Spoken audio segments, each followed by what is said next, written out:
Mayor Vico Soto, pang 2046 pa mangunguna sa pagkapangulo ayon sa mga eksperto.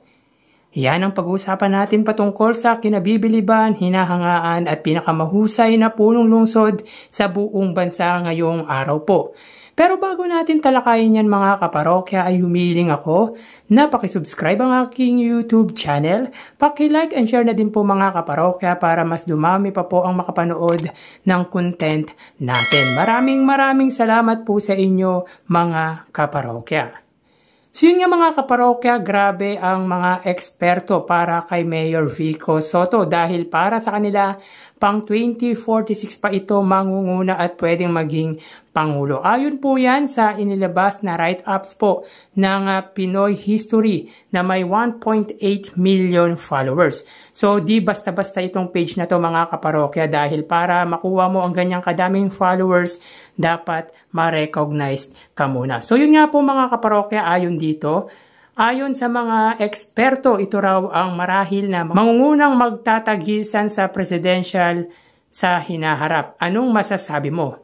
Well mga kaparokya, makikita dito sa datos na by 2028 mangunguna para sa presidential election sina Vice President Sara Duterte at dating Vice President Leni Robredo.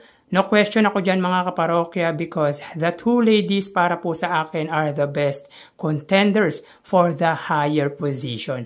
Leni did her best nung nasa office siya as a Vice President. Si Sara controversial ngayon dahil nga po sa impeachment at yung mga binabato sa kanyang aligasyon patungkol nga po sa pondo ng Department of Education. But for me, both ladies deserve to be named as leading contenders for the 2028.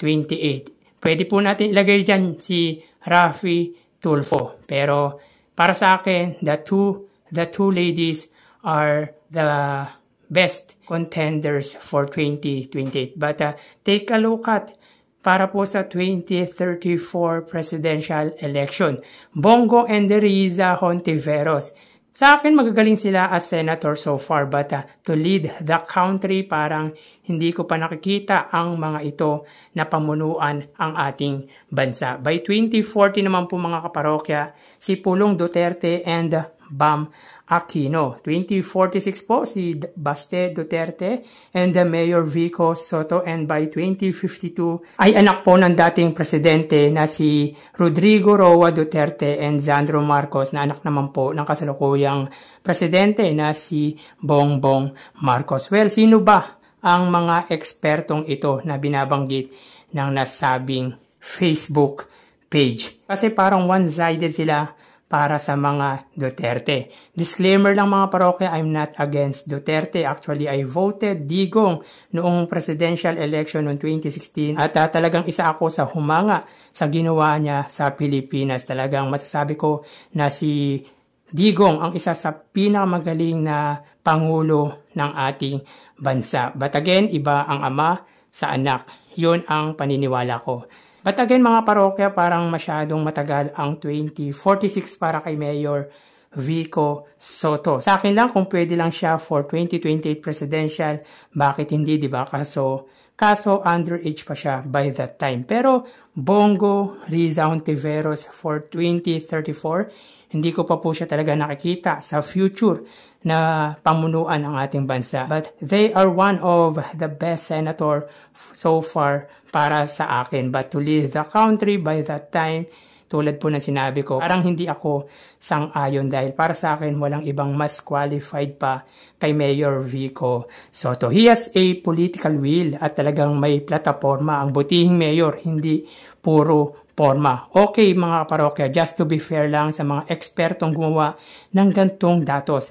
Bongo, Riza Hontiveros, and Mayor Vico Soto for 2034. Sorry pero para sa akin masyadong matagal ang 2046. Malamang ang ilan sa inyo or karamihan sa inyo ay sasang-ayon sa sinabi ko na matagal po ang 2046. Hindi ako makapag-antay mga kaparokya ng 2 decades para pangunahan ni Mayor Vico Soto ang ating bansa. Dahil para sa akin, sa puso ko, siya ang mas karapat dapat maging leader ng ating bansa kahit na sinong politiko sa kasalukuyan. 2025 pa lang mga kaparokya. So 21 years pa para pamunuan niya ang bansa. Masyado pong matagal yun. Lahat naman po mga parokya deserve maging pangulo. Lahat ng nasa listahan na to.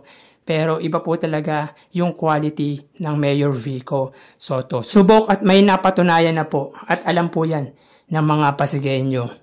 Kayo mga parokya, anong masasabi nyo patungkol po dito? I-comment naman po sa comment section ng video na ito yung opinion nyo, yung suggestion nyo at babasahin po natin yan mga kaparokya. So hanggang dito na lang po tayo mga kaparokya. Mag-iingat po tayo palagi. Thank you and God bless.